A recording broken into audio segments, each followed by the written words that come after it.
Today, the people that seem like they're having the greatest time, having all the fun, is these entertainers, these bling bling people, like Britney Spears and like Destiny's Child, that all of these people who seem to be having fun, who have become the heroes, the television, the movie stars, the poster stars, the magazine stars, looking like they're all happy and proud and big homes and big money, so forth. They are the most miserable people. They die early. They are diseased. They live with despair. They wind up lonely and living in dark places. They are the most frustrated people, and when they die, they have no legacy whatsoever.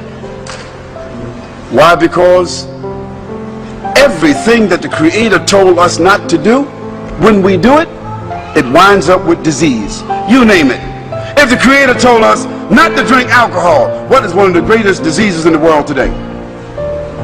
If the Creator told us not to use drugs, what is one of the greatest diseases in the world today?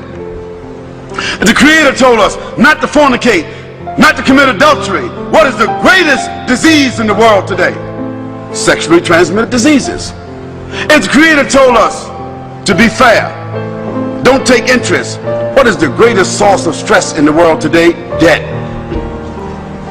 Everything the Creator said don't do, if you do it because you have the will to do it, it ends up with disease.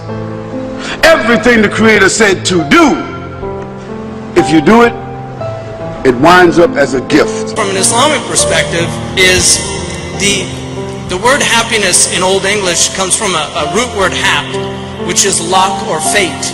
And that's why a hapless person is somebody without any luck. The idea of happiness is that your fate is something that you're actually pleased with. It's rida bil qadar. It's being pleased with what Allah or God has decreed for you.